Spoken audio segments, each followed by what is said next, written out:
दोस्तों यूपीएससी के द्वारा दो नोटिफिकेशन इशू किए गए हैं। ये दो नोटिफिकेशन अब तक की जो भी हमारे मन में डाउट चल रहा था कि एग्जाम की डेट कब होगी, कितने मार्क्स के पेपर होंगे, क्या दोनों पेपर एपीएफसी या फिर एईओ के एक साथ में होंगे या फिर अलग अलग होंगे, कॉल लेटर के बारे में, इंटरव्यू का वेटेज कितना होगा, मतलब तमाम जितने भी डाउट अब तक यूपीएससी ने सबके मन में डाल रखे थे वो सारे डाउट जो हैं क्लियर करते हुए दो नोटिफिकेशन यूपीएससी के द्वारा इशू किए गए हैं।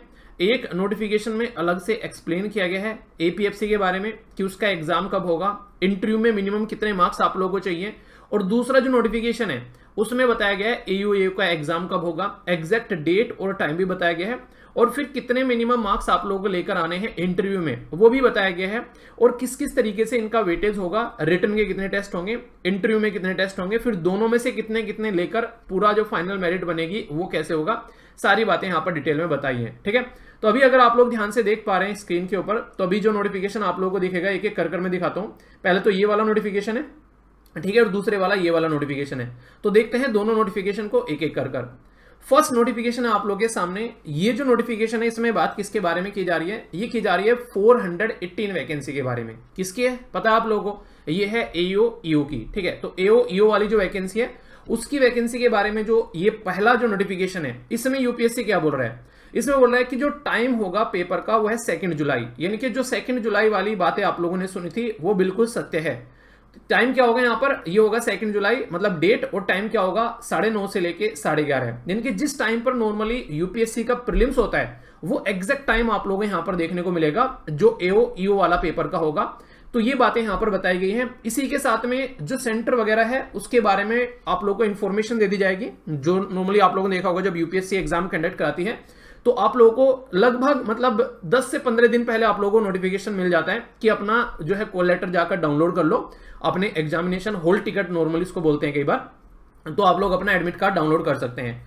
दूसरी जो इंपॉर्टेंट बात बोली गई है, इसको बोला है जो आप लोगों का ये ऑब्जेक्टिव टाइप पेपर होगा ना, नॉर्मली ये ऑब्जेक्टिव टाइप पेपर है, यानी कि ऊपर आप लोगों को क्वेश्चन होगा, नीचे 4 ऑप्शन होंगे, उस तरीका पेपर है, पर लेकिन इसको ये रिटन टेस्ट बोल रहे हैं। ठीक है, तो रिटन टेस्ट लिखा हुआ है। कई सारे बच्चों के माइंड में कंफ्यूजन था, सर ये रिटन टेस्ट वो तो नहीं होगा कि हम लोग जो है जो नॉर्मली मेंस के पेपर होते हैं, नहीं, ये ऑब्जेक्टिव टाइप पेपर ही होगा, तो इसको ये रिटन टेस्ट बोल रहे हैं। दूसरा सेक्शन क्या है वो है इंटरव्यू।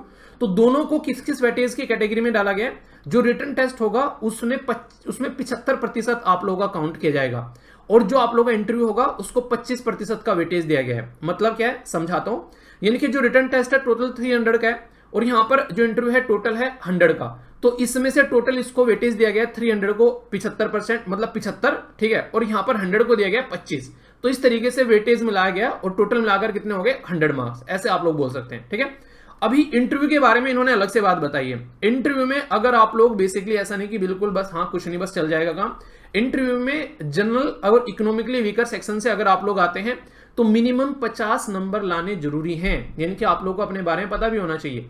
ठीक है, ओबीसी के लिए 45 बोला गया है, फिर उससे ऊपर एससी और एसटी के लिए यहां पर 40 बोला गया है, और इसी के साथ में यहां पर जो आप लोगों को जो पीडब्ल्यूडी वाला सेक्शन है उसके लिए लगभग आप लोगों को 40 बोला गया है। ठीक है, तो यानी कि इतने मिनिमम आप लोगों को लाने पड़ेंगे, तो ये बातें यहां पर बताई गई है। रिक्वेस्ट कोई आप लोग की एक्सेप्ट नहीं की जाएगी सेंटर चेंज करने के लिए। तो ये नोटिफिकेशन है आप लोगों का किसका, ये है नोटिफिकेशन एओ ईओ का। अभी आगे बताऊंगा आप लोगों को एपीएफसी के नोटिफिकेशन के बारे में, उसी के साथ में थोड़ा सा मैं आप लोगों को अभी बताऊंगा इस नोटिफिकेशन के बाद में कि प्रिपरेशन कैसे चलनी है आप लोगों को लेकर, उसके ऊपर क्या चीजें आप लोग फोकस देकर चल सकते हैं, क्योंकि कई सारे बच्चे उसको भी लेकर डाउट में चल रहे हैं, तो उसके बारे में थोड़ी सी बातें करूंगा। तो वो तो हो गया एओ ईओ के बारे में। अब यहां पर क्या चेंज है वो आप लोग देख लीजिए। ये जो नोटिफिकेशन है ये है असिस्टेंट प्रोविडेंट फंड कमिश्नर, ये आप लोगों का डायरेक्ट आप लोगों को असिस्टेंट प्रोविडेंट फंड कमिश्नर की पोस्ट देता है, जो कि लेबर मिनिस्ट्री के अंडर में आती है। इसका टेस्ट टाइमिंग क्या है, टेस्ट टाइमिंग और डेट दोनों है 2 जुलाई। आपने बोला था सर 2 जुलाई तो उसका होगा, जी हाँ उसका भी होगा, इसका भी होगा, मतलब उसका मॉर्निंग में होगा 9:30 से 11:30, इसका सेम डे इवनिंग में होगा। ये जैसे आप लोगों ने नॉर्मली देखा ना, जैसे यूपीएससी का एग्जाम होता है, आप लोगों ने अगर मतलब यूपीएससी वाला जो आप लोगों का सीएससी आईएएस वाला पेपर दिया है उसमें आप लोगों ने देखा होगा 2 मीटिंग में पेपर होता है, बिल्कुल सेम फंडा यहां पर कर दिया है। पहले वाली मीटिंग में एओ ईओ वाला कर दिया है और इस वाली मीटिंग में एपीएफसी वाला कर दिया है, यानी कि जिसको दोनों पेपर देने हैं तो उसको दोनों टाइम रुकना पड़ेगा वहां पर, और जिसको एक पेपर देना है वो उस तरीके से अपना काम कर सकता है। यहां पर क्या रखा गया है, टोटल अगर वेटेज के बारे में बात करें तो यहां पर भी आप लोग देखते हैं उसी तरीके से बातें बताई गई हैं। टोटल की 79 सेंटर जो है यहां पर उसको दिया गया है। ठीक है, इसी के साथ में यहाँ पर मिनिमम ये आप लोगों को जो कैंडिडेट होगा उसको पता चल जाएगा कि रिक्रूटमेंट टेस्ट के बारे में कि कहाँ उसका एक तरीके से पर्टिकुलर टेस्ट जो वेन्यू यानी कि सेंटर होगा। और फिर वही बात यहाँ पर बोली गई है कि मार्क्स जो है वही सेम पैटर्न में है 300 और 100 और इनको डिवाइड किया जाएगा किस तरीके से 75 वाला वो फंडा आप लोग यहाँ पर बेसिकली इसमें देखने को मिलेगा। और फिर यहाँ पर सेम पैटर्न में क्या बोला गया है कि मिनिमम 50 मार्क्स इंटरव्यू में लाने हैं जो जनरल कैटेगरी में होंगे, यानी कि वही बातें यहाँ पर डिवाइड करके बताई गई है। तो ये आप लोग माइंड में क्रिस्टल क्लियर रखिएगा, एक ही दिन में दोनों एग्जाम होने हैं। जब आप लोगों के पास में इस तरीके से डेट आ जाती है और आप लोगों के पास में जो टाइम बचा होता है उसके हिसाब से अगर आप लोग प्रिपरेशन करने जाएंगे तो सबसे आसान तरीका जो होता है वो होता है PYQs, यानी कि आप लोग क्या करना है जो पुराने क्वेश्चन पेपर है उसके ऊपर पूरा फोकस आप लोग होना है, पहली इंपॉर्टेंट बात। दूसरा, कई सारे बच्चे बोले कि सर अब हम लोग कोर्स के साथ में कनेक्ट हो सकते हैं क्या? देखिए, कोर्स के साथ में आप लोग तभी कनेक्ट हो सकते हैं अगर बेस आप लोग का क्लियर है। यहां पर जाकर फटाफट अपने लेक्चर निपटाओ और अपनी टेस्ट सीरीज ज्यादा से ज्यादा आप लोग अटेम्प्ट करो। इसलिए हर संडे में आप लोगों का फुल टेस्ट होता है यहाँ पर, क्योंकि इसीलिए मैंने आप लोगों के फुल टेस्ट रखे हैं ताकि एग्जाम वाला माहौल आप लोगों को मिल सके। तो ये बात आप लोग ध्यान रखिए चलिएगा। तो यहाँ पर यूपीएससी ईपीएफओ का जो पर्टिकुलर पेपर भी आप लोग यहाँ पर है, ठीक है, इनको आप लोग अच्छे से प्रैक्टिस कर सकते हैं। और थोड़ा सा मैं आप लोगों को सजेस्ट करूंगा एनडीए और सीडीएस के क्वेश्चन भी आप लोग प्रैक्टिस करिएगा, क्योंकि उसमें से बहुत सारा पोर्शन आप लोग, जैसे इंग्लिश हो गया, उस पैटर्न में आप लोग चीज देखने को मिलेगी, जनरल स्टडी वाला पोर्शन। तो इतने टेस्ट नहीं है पुराने एपीएफसी ईपीएफओ के, अगर आप लोग देखेंगे उसके कुल मिलाकर आप लोगों को 5-6 टेस्ट देखने को मिलते हैं। तो आप लोग और प्रिपरेशन कैसे करनी है, एक तो टेस्ट सीरीज प्रैक्टिस करनी है ज्यादा से ज्यादा, और दूसरा एनडीए सीडीएस वाले पेपर आप लोग को प्रैक्टिस करने हैं। और थोड़ा सा टाइम मिले अगर तो कुछ आप लोग जनरल स्टडी वाले पेपर यूपीएससी के भी देख सकते हैं, वो भी एप्लीकेशन के ऊपर आप लोगों को प्रोवाइड करा रखें, जो कि जाकर आप लोग डाउनलोड कर सकते हैं आसानी से, ठीक है।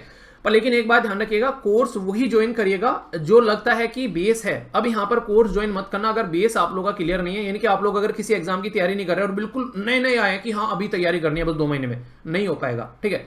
अगर आप लोग ऑलरेडी प्रीलिम्स की तैयारी कर रहे हैं या फिर स्टेट पीसीएस की तैयारी कर रहे हैं या फिर एसएससी बैंकिंग एनडीए सीडीएस की तैयारी कर रहे हैं और बेस आप लोग का क्लियर है थोड़ा थोड़ा सा कि हाँ पता है ये चीजें कैसे होती हैं, तो तब फटाफट आप लोग इसको निपटा सकते हैं, वो भी स्पीड में लगकर, क्योंकि बहुत ही तसल्ली में टीचर्स ने बहुत ही डिटेल में चीजें पढ़ा रखी हैं, ठीक है। तो हवाबाजी में नहीं कि हाँ बस हो गया और एकदम हो जाएगा, थोड़ा सा लगना पड़ेगा आप लोगों को। लगभग डेली आप लोगों को 12 से 14 घंटे आप लोगों को देने पड़ेंगे आने वाले 2-2.5 महीने में ढंग से, तब जाकर काम निपटेगा।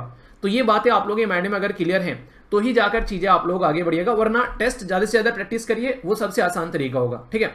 बाकी किस किस ने इस एग्जाम की तैयारी कर रहा है और कौन कौन अपना तैयारी कर रहा है यूपीएससी प्रीलिम्स की, तो पहले आप लोगों को प्रीलिम्स पे फोकस देना है, ठीक है। तो प्रीलिम्स को अच्छे से लेकर चलना है, क्योंकि दोनों में होच पोच हो जाओगे। पहले प्रीलिम्स अपना निपटा लेना, फिर उसके बाद में 1 महीना बचेगा, उसमें जो पोर्शन एक्स्ट्रा है, जैसे कि आप लोगों का क्या देखने को मिल रहा है, एक्स्ट्रा पोर्शन आप लोगों को यहाँ पर देखने को मिल रहा है अकाउंटिंग और लेबर लॉज वगैरह, ये वाला सेक्शन, तो इसको फिर बाद में थोड़ा सा फोकस कर लेना, वरना अपनी टेस्ट प्रैक्टिस करती है वही आप लोगों को करनी है प्रीलिम्स के लिए वहां पर, और वो यहाँ पर करनी है।